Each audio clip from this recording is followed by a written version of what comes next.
যে তিনটা ভুলের কারণে রাইটিং বোর্ডে সম্পূর্ণ লেখা সত্ত্বেও তুমি রাইটিং বোর্ডে ফুল মার্ক পাচ্ছ না, 40 পাচ্ছ না। তুমি সবকিছু লিখতেছো, তারপর তোমার মার্ক উধাও হয়ে যাচ্ছে। তো সেই সম্পর্কেই আজকে ভিডিওতে কথা বলবো আমি।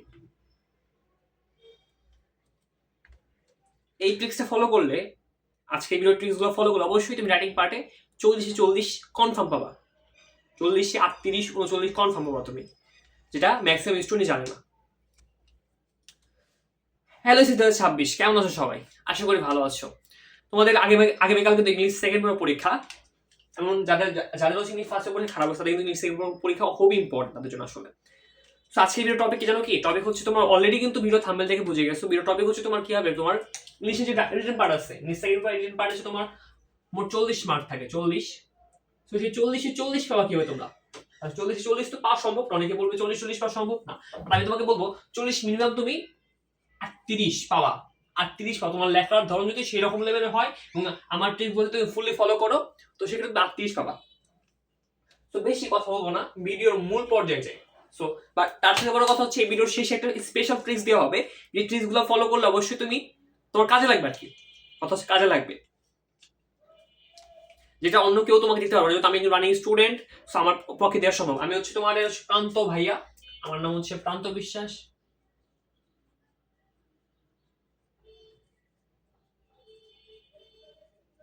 এসএসসি 25 ব্যাচের স্টুডেন্ট, মানে বর্তমানে পড়াশোনা করছে এইচএসসি 27-এ, এবং আমার কলেজ হচ্ছে সাভার ল্যাবরেটরি কলেজ। আমার রেজাল্ট ছিল এসএসসি তে 5.00। সেটা হচ্ছে আমার পরিচয়। তো এখন কথা বলি হচ্ছে তোমার স্ট্র্যাটেজি নিয়ে কথা বলি, যে ভিডিওর মেইন টপিক। দেখো তোমাদের যে ইংলিশ সেকেন্ড পেপার আছে সেখানে মোট 2টা পার্ট আছে। একটা হচ্ছে গ্রামারে হচ্ছে তোমার 60 মার্ক এবং তোমার রিটেন হচ্ছে 40 মার্ক। সো এই ক্ষেত্রে তুমি অবশ্যই গ্রামারে 60 মার্কে 60 গ্রামারে 60 মার্কটা ভালো করতে হবে যদি এই ট্রিক্স তুমি ফলো করতে চাও। যদি এই ট্রিক্স তুমি ফলো করতে চাও, সো গ্রামারে কিভাবে 60 মার্কে 60ই তুমি পাবা, তো সেই সম্পর্কে ভিডিও অলরেডি আপলোড করা হয়েছে, বুঝছো? সেই সম্পর্কে অলরেডি ভিডিও আপলোড করা হয়েছে। এখন কথা বলি গ্রামারে কিভাবে, সরি গ্রামার আইটেম বাদ দাও। মাথায় রাখবে এই ট্রিক্স ফলো করতে হলে অবশ্যই তোমার গ্রামারে ভালো করতে হবে, কারণ ইংলিশ সেকেন্ড পরীক্ষা কিন্তু গ্রামার দিয়ে পরীক্ষা, গ্রামার তোমার ভালো করতে হবে। এখন বলবো না যে তোমার হচ্ছে অনেক বলবে কি গ্রামার না পারলো তুমি পারবা, আসলে ইংলিশ সেকেন্ড পেপার মানে গ্রামার তো পারতে হবে, গ্রামার পারতে হবে, শুধু রিটেন পারতে কখনো পাস করতে পারবে না তুমি। সো 40 মার্ক থাকে না। এখন আমার কথা হচ্ছে গ্রামারের 60 তুমি বাদ দাও, গ্রামারের 60 তুমি আমার আরেকটা ভিডিও আছে ওইখান থেকে দেখবা তুমি কিভাবে 60 পাবা তুমি আসলে। সো গ্রামারের আর রিটেন পারে 40। এই 40-এর মধ্যে একটা জিনিস মাথায় রাখবা, একজন বোর্ড টিচার যখন তোমার খাতা দেখবে, একজন বোর্ড টিচার যখন তোমার খাতা দেখবে আসলে, তখন আসলে তার এত সময় থাকবে না যে লাইন টু লাইন পড়ে মার্ক দিবে। সে অবশ্যই সে পেজ গুলো মার্ক দিবে। এটা হচ্ছে বাংলাদেশ ট্রেডিশন যে একজন টিচার অলওয়েজ যে সিকিউ রিটেন পার্টের ক্ষেত্রে, সিকিউ বা প্যারাগ্রাফ কম্পোজিশন যাই বলো, রিটেন পার্টের ক্ষেত্রে সে অবশ্যই হচ্ছে পেজ গুলো মার্ক দেয়। কি বললাম? অবশ্যই সে হচ্ছে পেজ গুলো মার্ক দিবে, বাংলাদেশ ট্রেডিশন। দেখবা তুমি ঠিক লেখছো আর তুমি 2 পেজ লিখছো, তোমার মার্কশিট 10-এ হচ্ছে তোমার 6 দিছে, বাট একটা ছেলে ঠিক লেখে নাই বা সে 4-5 পেজ লিখছে, তোমার সেক্ষেত্রে 10-এ 8 দিতে বাধ্য টিচার। সো দেখবে সে বেশি পেজ লিখছে, কথা হচ্ছে এখানে, এটা হচ্ছে বাংলাদেশের স্ট্র্যাটেজি। সো কথা এটাই। তোমার হচ্ছে আমি বলি, অনেকে বলে হচ্ছে তোমার কোনটা কত পেজ লিখবো, তোমার আছে কি প্যারাগ্রাফ আছে না? প্যারাগ্রাফ যেহেতু তোমার 10 মার্ক, 10-এর মধ্যে এখানে তুমি মিনিমাম 3 থেকে 4 পেজ মাস্ট বি লিখ বাই। আমি সাজেস্ট করবো 4 পেজ মাস্ট বি লিখ বাই, এবং এর থেকে বেশি যা লিখতে পারো। আমার মনে আছে আমার এসএসসি লাইফে আমি 5 পেজ লিখছিলাম প্যারাগ্রাফ, তা শুনে কতগুলো লিখতে পারো। আর তোমার লেটার বা ইমেইলে, মানে যদি পার্সোনাল লেটার ইমেল হয়, ইমেল চেষ্টা করো অলওয়েজ 1 পেজে লেখার ক্ষেত্রে, ইমেল অলওয়েজ চেষ্টা করো 1 পেজে লেখার ক্ষেত্রে। যদি না পারো তাহলে 2 পেজে যাবা, বা পার্সোনাল লেটার যেটা হোক 2 পেজে যাবা। আর letter always 2 page, letter 2 page লিখবা, আর ইমেল চেষ্টা করো 1 পেজে লেখার জন্য। যদি না পারো তাও 2 পেজে যাবা। তো সেই ক্ষেত্রে শর্ত আছে একটা, ধরো এটা তোমার হচ্ছে আমার বই, আসলে আইসিটি বই। সো ধরো এটা হচ্ছে তোমার বই, হ্যাঁ, এই বইয়ে ধরে তোমার খাতা, অলওয়েজ এই পেজে তোমার হচ্ছে লেটার শেষ করার চেষ্টা করো। যদি না পারো তাহলে এই পেজ থেকে লেটার ইমেল শেষ করার চেষ্টা করো। যদি না পারো তাহলে এই পেজ থেকেই পেজে যাবা, বাট এই পেজ থেকে কখনো এই পেজে যাবা না। এই পেজ থেকে কখনো এই পেজে যাবা না, বুঝতে পারছো? চেষ্টা করো ইমেল 1 পেজ শেষ করার জন্য। যদি না পারো এই পেজ থেকে এই পেজে যাওয়া, কিন্তু এই পেজ থেকে কখনো এই পেজে যাবা না। অ্যাপ্লিকেশনের ক্ষেত্রে সেম অবস্থা। আমি তোমাকে সাজেস্ট করবো অ্যাপ্লিকেশন মাস্ট বি তোর এক পেজে লেখো, কারণ অ্যাপ্লিকেশন এক পেজের বেশি লেখার নিয়ম নাই কিন্তু আসলে। যখন যাদের লেখাপড়া যারা লিখতে পারে তারা এই পেজ থেকেই পেয়ে যায়, কিন্তু অ্যাপ্লিকেশন নিয়ম লেখার নিয়ম তো অলওয়েজ এক পেজে। তো অ্যাপ্লিকেশন লিখলা, সো লেটার ইমেজগুলো অ্যাপ্লিকেশন বললাম যে এক পেজে লিখবা। এরপর হচ্ছে কম্পোজিশন, যেটা আসলে মোস্ট ইম্পর্টেন্ট। কম্পোজিশন যেখানে 20 মার্ক, কয় মার্ক? 20 মার্ক। আমি বলবো তোমার 20 এ 20 তো কখন আসলে দেয় না, 20 এ তোমার অ্যাটলিস্ট 19 বা 18 দিবে টিচাররা। কখন দিবে? যখন তুমি, আমি সাজেস্ট করব তোমার কম্পোজিশন তোমার মিনিমাম 8 থেকে 9 পেজ লেখো, বা ইংলিশ সময় থাকে, ইংলিশ তুমি লিখতে পারো 8 থেকে 9 পেজ লেখা ব্যাপার না, মিনিমাম 8 থেকে 9 পেজ লেখা। আমার মনে আছে আমাদের কম্পোজিশন ছিল হচ্ছে মেবি 12 মার্ক, 12 নাহলে 15 মার্ক। সো আমি লিখছিলাম হচ্ছে তোমার 8 পেজ কম্পোজিশন, 8 পেজ না 9 পেজ লিখছিলাম কতদূর মনে আছে আর কি। আরেকটা জিনিস মাথায় রাখো যে তোমার প্যারাগ্রাফে কখনো প্যারা দিও না কিন্তু, মানে প্যারাগ্রাফে কখনো প্যারা দিতে হয় না। ধরো এখানে একটা লাইন শেষ করলা, দেন একটা নতুন প্যারা স্টার্ট করলা, এটা কখনোই করবে না। প্যারাগ্রাফে কোনো প্যারা হয় না, প্যারাতে কোনো প্যারা নাই, মানে প্যারাগ্রাফে কোনো প্যারা নাই। যদি কিন্তু কম্পোজিশন লেখার ক্ষেত্রে অবশ্যই প্যারা ইউজ করবা। এর কথা হচ্ছে তুমি কয়টা প্যারা ইউজ করবা, তো সেটা তোমার উপর ডিপেন্ড করে। যেমন তুমি যদি 9 পেজ লেখো, তো সেক্ষেত্রে 10 থেকে 11টা প্যারা ইউজ করতে পারো, মানে ডিফারেন্ট ডিফারেন্ট প্যারা, ডিফারেন্ট টপিক সম্পর্কে প্যারা লিখতে পারো। তো এটা হচ্ছে কথা। আর মিরার লেটার লেখার জন্য, লেটার লেখার যে নিয়ম সেটা আসলে ওটার জন্য আসলে ডিফারেন্ট একটা ভিডিও আসতেছে, এটার পরে ওগুলো রেকর্ডিং করা হবে।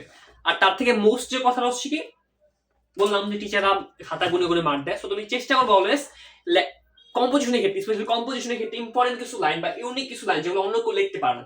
তোমাদের এখন অনেক কিছু আছে, তোমরা এআই কালচারে বসবাস করতেছো, তোমার হচ্ছে চ্যাট জিপিটি আছে, অনেক কিছুই আছে না, জেমিনাই আছে।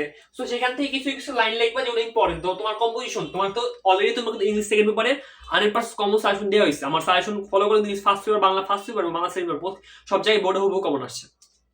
তো আমার সাজেশন ফলো করে এখান থেকে মোট মনে হয় 8টার মতো কম্পোজিশন দিয়ে আছে। 8টা কম্পোজিশন পড়ো, কিছু কিছু চ্যাট জিপিটিতে যাও, বলো এই কম্পোজিশনে লিখবা, এই কম্পোজিশনের সবচেয়ে ইম্পর্টেন্ট লাইন বা কিছু কিছু ইনফরমেশন টপিক যেগুলো বইয়ে নাই তোমার, সো ওগুলো ফলো করো, ওগুলো ফলো করে লিখবা, বুঝছো? ওগুলো লিখবা। এন্ড ওগুলো হচ্ছে তোমার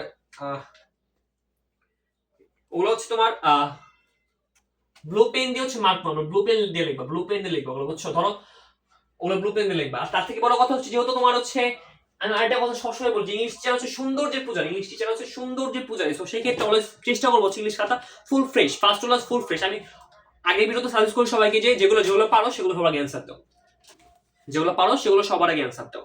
সো দেখো যখন একজন টিচার দেখবে তোমার পুরো খাতা ফ্রেশ আছে, তখন তার মাইন্ডসেট এটাই হবে যে তুমি পারো সবকিছু, তুমি চেষ্টা করতেছো, তো সেই মার্ক দিবে।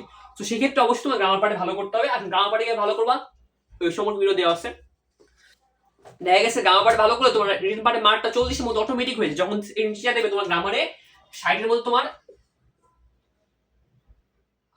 60-এর মধ্যে হচ্ছে 50+ একটা মার্ক আসছে, তো টিচার চিন্তা ভাবনা হয়ে যাবে, তার মানে সে রাইটিং পার্টে ভালো করছে। সে তুমি না লিখলে মোটামুটি লিখতে মার্ক পেয়ে যাবে, মানে রাইটিং পার্টে 40-এর মধ্যে 38 বা 35% মার্ক পেয়ে যাবে আসলে। এখন কথা আসি সিক্রেট ট্রিক্স, যেটা আসলে যেটা নিয়ে কথা আসলে সিক্রেট ট্রিক্স, যেটা তোমাকে অন্য কেউ দিবে না। মানে আমি একজন রানিং স্টুডেন্ট, শুধু আমি দিতে পারি, প্রত্যেক স্টুডেন্ট ফলো করে, তোমার সিনিয়র জিজ্ঞেস করে তার প্রত্যেকটা স্টুডেন্ট জিনিসটা ফলো করে। দেখো একজন বোর্ডের টিচার, তার তো এত সময় নেই ভাই, প্রতিটা খাতা পড়ে পড়ে দেখবে। সো তুমি করবা কি, তোমার গাইড বা বইয়ের যেখান থেকে পড়ো না কেন, তো ইম্পর্টেন্ট কিছু লাইন, মানে প্রত্যেকটা কম্পোজিশন প্যারাগ্রাফ লেটার প্রত্যেকটারই এন্ডিং ও ফার্স্টিং, এন্ডিং এবং স্টার্টিং, দুটো হচ্ছে এন্ডিং, স্টার্টিং এন্ড এন্ডিং, এই দুইটা জিনিস বইয়ের মতো মুখস্থ করো ভাই, বইয়ের মতো খুব মুখস্থ। তার আগে বড় কথা কি, প্রত্যেকটা কম্পোজিশন বা প্যারাগ্রাফের রিডিং পড়ো, বাংলা সহ রিডিং পড়ো, মানে বুঝার চেষ্টা করো কি লিখছে। আমি তোমাকে সাজেস্ট করবো ফ্রি হ্যান্ড রাইটিং করবা, ফ্রি হ্যান্ড রাইটিং মানে বাংলা লিখবা, চেষ্টা করো ভাই। তোমার সবসময় যে কমন পড়তে এত কথা নাই, সবসময় মুখস্থ থাকবে থাকবে না। আমি আজ পর্যন্ত প্রত্যেকটা সময় কখনো প্যারাগ্রাফ কম্পোজিশন মুখস্থ করি না, অলওয়েজ ফ্রি হ্যান্ড রাইটিং করছি, ফ্রি হ্যান্ড রাইটিং করবা।